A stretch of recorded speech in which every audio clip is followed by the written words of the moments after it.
We missed last week. The horses and I were resting, and this is Brownie, and he is has been a very tense and angry little horse, and he's learning to put his weight on his hips, and that's why I start with teaching them piaffe and jambette steps and how to load their hips. And he's starting to do it on his own, which is, of course, the other thing that I always want is for them to do it on their own. That is self-carriage.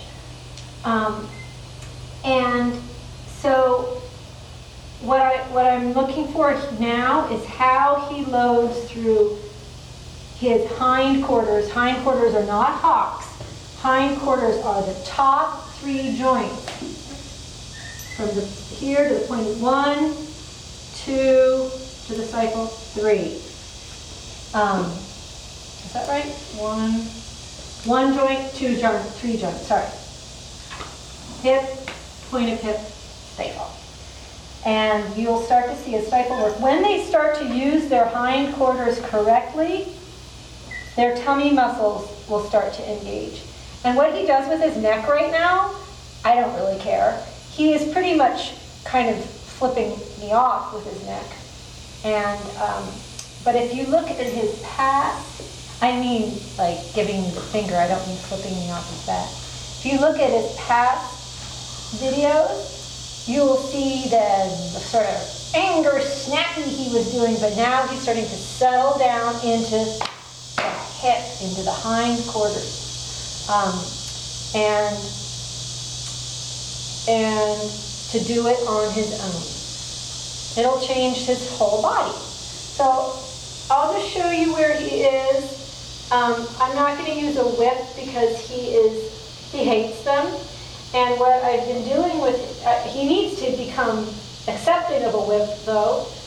And so I'm going to go pick a weed, and when he is obedient to the weed, which is going to be his whip, that's hard to say, then I'm going to let him eat it as a reward. So he starts to enjoy all of the aids, voice, the artificial aid of the whip.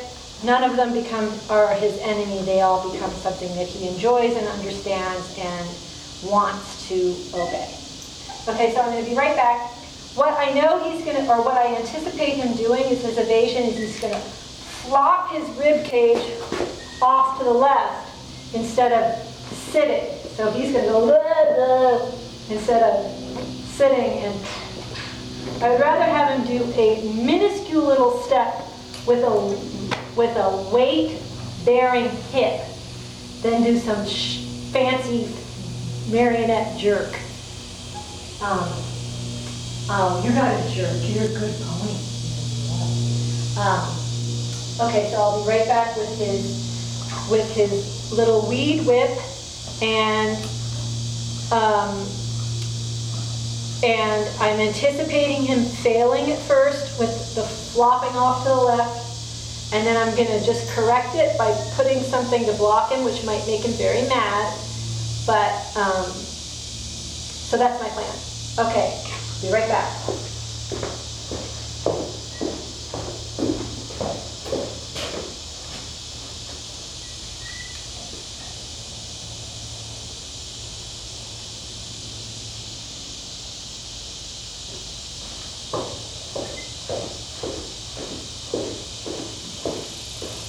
Okay, little one, you ready?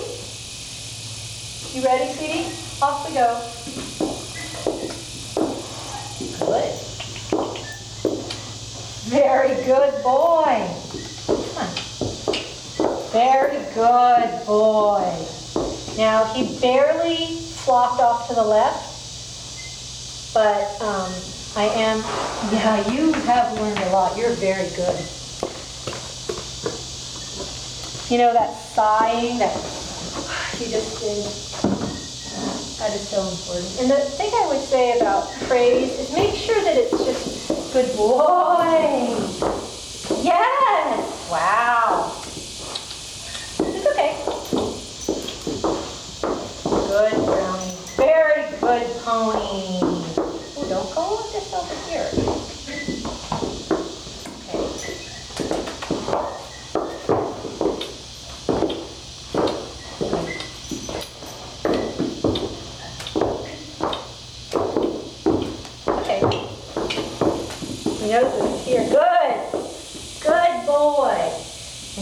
want to crash into it.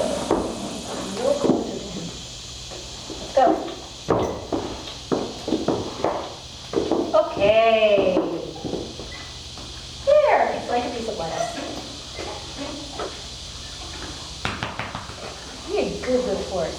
So I think what will be will be very interesting is to watch this and then watch next week. And it may be that I do every other week because then the improvement is more obvious. But it is also good to see the stages. And then what is going to be next is that he's going to associate load bearing of his hips with bearing the weight of a rider. And that the weight aids dominate. So that's going to be the first point of discussion with him, is that a rider sitting on him means carry weight on my hips. Then you have a round horse ready to go in a load-bearing collected outline right from the beginning. None of this dicking around with the bit and jiggling it and all that. Okay, thank you so much. See you next week.